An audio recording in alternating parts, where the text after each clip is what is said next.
ಈ ದಿನ .comಗೆ ಸ್ವಾಗತ. ನಾನು ಸಪನ. ವಿಶ್ವದ ಸರ್ವಾಧಿಕಾರಿಯಾಗೋ ದುರಾಸೆಗೆ ಬಿದ್ದಿರೋ ಅಮೆರಿಕದ ಅಧ್ಯಕ್ಷ ಡೊನಾಲ್ಡ್ ಟ್ರಂಪ್ ಅಧಿಕಾರದ ಚುಕ್ಕಾಣಿಯನ್ನ ಹಿಡಿದಾಗಿನಿಂದನೂ ವಿಶ್ವದಲ್ಲಿ ಶಾಂತಿ ಮರೆಯಾಗಿ ದಾಳಿಗಳೇ ತಾಂಡವವಾಡ್ತಾ ಇದ್ದಾವೆ. ವಿಶ್ವದಲ್ಲಿ ನಡೀತಾ ಇರೋ ಯುದ್ಧಗಳಿಗೆ ನಾನಾ ರೀತಿಯಲ್ಲಿ ಪಾಲುದಾರನಾಗಿರೋ ಟ್ರಂಪ್ ಈಗ ಇಸ್ರೇಲ್ ಅನ್ನೋ ಬಾಲಂಗೂಚಿಯನ್ನ ಕಟ್ಕೊಂಡು ಇರಾನ್ ಮೇಲೆ ಮುಗಿಬಿದ್ದಿದೆ. ಆ ದೇಶದ ತೈಲ ಸಂಪತ್ತಿನ ಮೇಲೆ ಕಣ್ಣಿಟ್ಟಿರೋ ಟ್ರಂಪ್ ತೈಲ ಸಂಪತ್ತಿನ ಒಡೆಯನಾಗೋ ಧಾವಂತದಲ್ಲಿದ್ದಾರೆ. ತೀವ್ರ ಸ್ವರೂಪವನ್ನ ಪಡೆದಿರೋ ಮಧ್ಯಪ್ರಾಚ್ಯದಲ್ಲಿ ನಡೀತಾ ಇರೋ ಇರಾನ್ ಇಸ್ರೇಲ್ ಅಮೆರಿಕ ಯುದ್ಧ 7ನೇ ದಿನಕ್ಕೆ ಕಾಲಿಟ್ಟಿದೆ. ನಾಗರಿಕರನ್ನೇ ಗುರಿಯಾಗಿಸಿ ದಾಳಿಯನ್ನ ನಡೆಸ್ತಾ ಇರೋ ಇಸ್ರೇಲ್ ಅಮೆರಿಕ ಹಲವರ ಸಾವುಗಳಿಗೆ ಕಾರಣವಾಗಿದೆ. ಇತ್ತ ಸರ್ವೋಚ್ಚ ನಾಯಕನ ಸಾವಿಗೆ ಕಾರಣವಾದ ದೇಶಗಳ ವಿರುದ್ಧ ಇರಾನ್ ಪ್ರತಿದಾಳಿಯನ್ನ ನಡೆಸ್ತಾ ಇದೆ. ಸದ್ಯಕ್ಕೆ ಈ ಯುದ್ಧ ಕೊನೆಗೊಳ್ಳೋ ಹಂತದಲ್ಲಿ ಇಲ್ವೇ ಇಲ್ಲ. ಇನ್ನು ಇರಾನ್ನ ಸರ್ವೋಚ್ಚ ನಾಯಕ ಖಮೇನಿ ಅವರ ಸಾವಿಗೆ ಇಡೀ ಜಗತ್ತೇ ಮರುಗಿದೆ, ಸಂತಾಪ ಕೂಡ ಸೂಚಿಸಿದೆ. ಭಾರತದಲ್ಲಿಯೂ ಕೂಡ ಖಮೇನಿ ಅವರು ಸಾವನ್ನಪ್ಪಿದಾಗ ಪ್ರತಿಭಟನೆಗಳು, ಮೆರವಣಿಗೆಗಳು, ಶೋಕಾಚರಣೆ ಕೂಡ ನಡೆದಿದೆ. ಇಷ್ಟೆಲ್ಲ ನಡೆದರೂ ಭಾರತದ ಪ್ರಧಾನಿ ನರೇಂದ್ರ ಮೋದಿ ಅವರು ಖಮೇನಿ ಅವರ ಸಾವಿಗೆ ಸಂತಾಪವನ್ನು ಸೂಚಿಸಿರಲಿಲ್ಲ.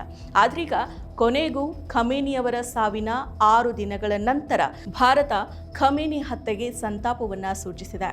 ಹೌದು, ಇರಾನ್ನ ಮಾಜಿ ಸರ್ವೋಚ್ಚ ನಾಯಕ ಆಯತೊಲ್ಲಾ ಅಲಿ ಖಮೇನಿ ಅವರ ನಿಧನಕ್ಕೆ ವಿದೇಶಾಂಗ ಕಾರ್ಯದರ್ಶಿ ವಿಕ್ರಮ್ ಮಿಶ್ರಿ ಅವರು ಹೊಸದಿಲ್ಲಿಯಲ್ಲಿರೋ ಇರಾನ್ ರಾಯಭಾರಿ ಕಚೇರಿಗೆ ಭೇಟಿಯನ್ನ ನೀಡಿ ಸಂತಾಪವನ್ನ ಸೂಚಿಸಿದ್ದಾರೆ. ಇರಾನ್ನ ರಾಯಭಾರಿ ಕಚೇರಿಯಲ್ಲಿ ತೆರೆಯಲಾಗಿದ್ದ ಸಂತಾಪ ಪುಸ್ತಕಕ್ಕೆ ಸಹಿಯನ್ನ ಹಾಕಿದ ಮಿಶ್ರಿ, ಖಮೇನಿ ಅವರ ನಿಧನದ ಹಿನ್ನೆಲೆಯಲ್ಲಿ ಇರಾನ್ ಸರ್ಕಾರ ಮತ್ತು ಜನತೆಗೆ ಭಾರತದ ಪರವಾಗಿ ಸಂತಾಪವನ್ನ ಸೂಚಿಸಿದ್ರು ಅಂತ ವಿದೇಶಾಂಗ ವ್ಯವಹಾರಗಳ ಸಚಿವಾಲಯ ಮಾಹಿತಿಯನ್ನ ಕೊಟ್ಟಿದೆ. ಇಸ್ಲಾಮಿಕ ಗಣರಾಜ್ಯ ಇರಾನ್ನ 86 ವರ್ಷದ ಮಾಜಿ ಸರ್ವೋಚ್ಚ ನಾಯಕ ಖಮೇನಿ ಅವರು 1989ರಿಂದ ದೇಶದ ಸರ್ವೋಚ್ಚ ನಾಯಕನಾಗಿ ಕಾರ್ಯವನ್ನ ನಿರ್ವಹಿಸ್ತಾ ಇದ್ರು. ಶನಿವಾರ ಅಮೆರಿಕ ಮತ್ತು ಇಸ್ರೇಲ್ ನಡೆಸಿದ ಜಂಟಿ ಸೈನಿಕ ಕಾರ್ಯಾಚರಣೆಯಲ್ಲಿ ಅವರು ಮೃತಪಟ್ಟಿದ್ದಾರೆ. ಖಮೇನಿ ಅವರ ನಿಧನದ ಕುರಿತು ಭಾರತ ಸರ್ಕಾರದ ಮೊದಲ ಅಧಿಕೃತ ಪ್ರತಿಕ್ರಿಯೆಯ ಭಾಗವಾಗಿ ವಿದೇಶಾಂಗ ಕಾರ್ಯದರ್ಶಿಯ ಈ ಭೇಟಿ ನಡೆದಿದೆ. ಮಿಶ್ರಿ ಅವರು ಇರಾನ್ ರಾಯಭಾರಿ ಕಚೇರಿಗೆ ಭೇಟಿಯನ್ನ ಕೊಡ್ತಾ ಇದ್ದಂತೆ ಅತ ವಿದೇಶಾಂಗ ಸಚಿವ ಎಸ್ ಜೈಶಂಕರ್ ಅವರು ಇರಾನಿನ ವಿದೇಶಾಂಗ ಸಚಿವ ಸೈಯದ್ ಅಬ್ಬಾಸ್ ಅರಕ್ಚಿ ಅವರ ಜೊತೆಗೆ ಕರೆ ಮಾಡಿ ಮಾತನಾಡಿದ್ದಾರೆ. ಫೆಬ್ರವರಿ 28ರಂದು ಅಮೆರಿಕ ಇಸ್ರೇಲ್ ವೈಮಾನಿಕ ದಾಳಿಯಲ್ಲಿ ಕೊಲ್ಲಲ್ಪಟ್ಟ ಇರಾನ್ನ ಸರ್ವೋಚ್ಚ ನಾಯಕ ಖಮೇನಿ ಅವರು 1989ರಿಂದ ಇರಾನ್ನ ಉನ್ನತ ರಾಜಕೀಯ ಮತ್ತು ಧಾರ್ಮಿಕ ನಾಯಕರಾಗಿದ್ದರು. ಖಮೇನಿ ಅವರ ಕಾಂಪೌಂಡ್ ಮೇಲೆ ನಡೆದ ಈ ಕ್ಷಿಪಣಿ ದಾಳಿಯಲ್ಲಿ ಖಮೇನಿ ಅವರ ಪತ್ನಿ, ಸೊಸೆ ಹಾಗೆಯೇ ಮೊಮ್ಮಕ್ಕಳು ಸೇರಿದಂತೆ 40 ಕಮಾಂಡರ್ಗಳು ಸಾವನ್ನಪ್ಪಿದ್ರು. ಖಮೇನಿ ಅವರ ಸಾವಿನ ಬೆನ್ನಲ್ಲೇ ಇಡೀ ವಿಶ್ವದಾದ್ಯಂತ ಆಕ್ರೋಶ ಭುಗಿಲೆದಿತ್ತು, ಶೋಕಾಚರಣೆಯಲ್ಲಿ ಮುಳುಗಿತ್ತು. ಭಾರತದಲ್ಲಿಯೂ ಕೂಡ ಆಳವಾದ ಶೋಕ ಮಡುಗಟ್ಟಿತ್ತು. ಖಮೇನಿ ಅವರ ಸಾವಿನ ನಂತರ ಹಲವು ರಾಷ್ಟ್ರಗಳು ಶಾಂತಿಗಾಗಿ ಕರೆಯನ್ನ ಕೊಟ್ಟಿದ್ವು. ಇರಾನ್ 40 ದಿನ ಶೋಕಾಚರಣೆ ಘೋಷಣೆ ಮಾಡಿದ್ರೆ ಭಾರತದ ಅಲಿಪುರ ಅನ್ನೋ ಗ್ರಾಮವೊಂದರಲ್ಲಿ 3 ದಿನಗಳ ಶೋಕಾಚರಣೆ ನಡೆಸಲಾಗಿತ್ತು. ಖಮೇನಿ ಅವರ ಸಾವಿನ ಸುದ್ದಿ ತಿಳಿದ ತಕ್ಷಣ ಕರ್ನಾಟಕದ ಅಲಿಪುರ ಗ್ರಾಮದಲ್ಲಿ ದುಃಖದ ವಾತಾವರಣ ನಿರ್ಮಾಣ ಆಗಿತ್ತು. ಗ್ರಾಮಸ್ಥರು ಸ್ವಯಂ ಪ್ರೇರಿತವಾಗಿ ಅಂಗಡಿ ಮುಂಗಟ್ಟುಗಳನ್ನು ಬಂದ್ ಮಾಡಿ ಶೋಕಾಚರಣೆಯನ್ನ ನಡೆಸಿದ್ರು, ಶೋಕ ಮೆರವಣಿಗೆಯನ್ನ ನಡೆಸಿದ್ರು. ಅಷ್ಟೇ ಅಲ್ಲ, ರಾಜ್ಯದ ಕೆಲವು ಸ್ಥಳಗಳಲ್ಲಿ ಜನರು ಪ್ರಾರ್ಥನೆಯನ್ನ ಸಲ್ಲಿಸಿ ಸಂತಾಪವನ್ನ ಸೂಚಿಸಿರೋ ಘಟನೆಗಳು ವರದಿಯಾಗಿದೆ. ಇನ್ನು ಕಾಶ್ಮೀರದಾದ್ಯಂತ ಬೃಹತ್ ಪ್ರತಿಭಟನೆಗಳು ನಡೆದಿದ್ವು. ಜಮ್ಮು ಮತ್ತು ಕಾಶ್ಮೀರ, ಲಡಾಖ್ನಲ್ಲಿ 16,000 ಜನರು ಬೀದಿಗಿಳಿದು ಪ್ರತಿಭಟನೆಯನ್ನ ನಡೆಸಿದ್ರು.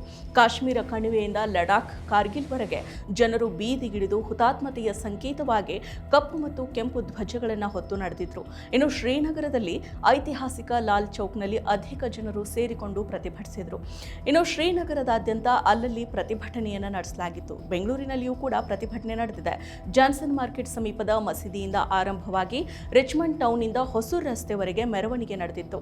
ಇಸ್ರೇಲ್ ಮತ್ತು ಅಮೆರಿಕ ಯುದ್ಧ ನೀತಿಗೆ ವಿರೋಧಗಳು ಕೂಡ ವ್ಯಕ್ತ ಆಗಿದ್ವು. ಒಟ್ಟಿನಲ್ಲಿ ಹೇಳಬೇಕಂದ್ರೆ ಇರಾನ್ನ ಸರ್ವೋಚ್ಚ ನಾಯಕ ಖಮೇನಿ ಸಾವಿಗೆ ಇಡೀ ಭಾರತದಲ್ಲಿರೋ ಜನರು ಸಂತಾಪವನ್ನ ಸೂಚಿಸಿದ್ರು. ಆದರೆ ಮೋದಿಯವರು ಈ ಹತ್ಯೆಯನ್ನ ಖಂಡಿಸಿರಲಿಲ್ಲ. ಕಡೆ ಪಕ್ಷ ಸರ್ಕಾರದ ಕಡೆಯಿಂದ ಸಂತಾಪವನ್ನ ಸೂಚಿಸೋ ಕೆಲಸವೂ ಕೂಡ ನಡೆದಿರಲಿಲ್ಲ. ಇರಾನ್ ಮತ್ತು ಭಾರತದ ಸಂಬಂಧ ಇಂದು ನೆನೆದಲ್ಲ. ಭಾರತ ಮತ್ತು ಇರಾನ್ ಮಿತ್ರ ರಾಷ್ಟ್ರಗಳು. ಭಾರತಕ್ಕೆ ಇರಾನ್ ಆರ್ಥಿಕವಾಗಿ ಕೊಡುಗೆಯನ್ನ ನೀಡಿರೋ ದೇಶ. ವೈರತ್ವ ಅನ್ನೋದೇ ಈ 2 ದೇಶಗಳ ಮಧ್ಯೆ ಇಲ್ಲ. ತೈಲ ಆಮದಿನಲ್ಲಿ ಕೊಡುಗೆ, ಭಾರತಕ್ಕೆ ಚಾಬಹಾರ್ ಬಂದರಿನ ನಿರ್ವಹಣೆಯ ಜವಾಬ್ದಾರಿಯನ್ನ ಇರಾನ್ ಭಾರತಕ್ಕೆ ನೀಡಿತ್ತು. ಭಾರತಕ್ಕೆ ಇಷ್ಟೆಲ್ಲ ಸಹಾಯಕಾರಿಯಾಗಿರೋ ಇರಾನ್ ಜೊತೆಗೆ ಉತ್ತಮ ಬಾಂಧವ್ಯವನ್ನ ಭಾರತ ಹೊಂದಿತ್ತು. ಇರಾನ್ನ ಸರ್ವೋಚ್ಚ ನಾಯಕ ಸಾವನ್ನಪ್ಪಿದಾಗ ಸಂತಾಪವನ್ನ ಸೂಚಿಸೋದು ಭಾರತದ ಕನಿಷ್ಠ ಕೆಲಸ. ಆದರೆ ಮೋದಿ ಸರ್ಕಾರ ಅದನ್ನ ಮಾಡದೆ ಇಷ್ಟು ದಿನ ಕೈ ಕಟ್ಟಿ ಕುಳಿತಿತ್ತು. ಕೊನೆ ಉಸಿರು ಇರೋವರೆಗೂ ಅಮೆರಿಕಾಗೆ ಶರಣಾಗದೆ ಸಡ್ಡು ಹೊಡೆದು ನಿಂತು ಹುತಾತ್ಮ ಆದವರು ಖಮೇನಿ. ಅವರ ಸಾವನ್ನ ಖಂಡಿಸೋ ಕೆಲಸವನ್ನ ಮೋದಿಯವರು ಮಾಡದೇ ಇರೋದು ನಿಜಕ್ಕೂ ಕೂಡ ದುರಂತ. ಖಮೇನಿ ಅವರ ಸಾವಿನ ಬಗ್ಗೆ ಭಾರತ ಇಲ್ಲಿವರೆಗೂ ಕೂಡ ಮೌನವಾಗಿತ್ತು. ಇರಾನ್ ಮೇಲಿನ ಅಮೆರಿಕ ಇಸ್ರೇಲ್ ದಾಳಿಗಳನ್ನು ಭಾರತ ಸಂಪೂರ್ಣವಾಗಿ ಖಂಡಿಸಿಲ್ಲ. ಆದರೆ ಇಸ್ರೇಲ್ ಮೇಲೆ ಇರಾನ್ ದಾಳಿ ಮಾಡಿರೋದನ್ನ ಖಂಡಿಸೋ ಕೆಲಸ ಮೋದಿಯವರು ಮಾಡಿದ್ದಾರೆ. ಆದ್ರೀಗ ಖಮೇನಿ ಅವರು ಸಾವನ್ನಪ್ಪಿ 5 ದಿನಗಳ ಬಳಿಕ ಸಂತಾಪ ಸೂಚಿಸೋ ಕೆಲಸವನ್ನ ಭಾರತ ಸರ್ಕಾರ ಮಾಡಿದೆ.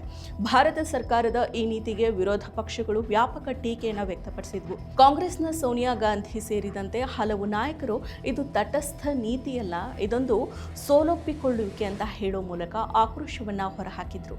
ಆದರೆ ಈಗ ಬರೋಬ್ಬರಿ 5 ದಿನಗಳ ನಂತರ ಇರಾನ್ ನಾಯಕನ ಸಾವಿಗೆ ಭಾರತ ಸರ್ಕಾರ ಕೊನೆಗೂ ಕೂಡ ಸಂತಾಪವನ್ನ ಸೂಚಿಸಿದೆ. ಮತ್ತಷ್ಟು ವಿಶೇಷ ವಿಡಿಯೋಗಳನ್ನು ನೋಡಲು ಮತ್ತು ಹೊಸ ವಿಡಿಯೋಗಳ ಬಗ್ಗೆ ತಿಳಿಯಲು ಈ ದಿನ .com ಯೂಟ್ಯೂಬ್ ಚಾನೆಲ್ ಸಬ್ಸ್ಕ್ರೈಬ್ ಮಾಡಿ ಮತ್ತು ಬೆಲ್ ಐಕಾನ್ ಕ್ಲಿಕ್ ಮಾಡಿ.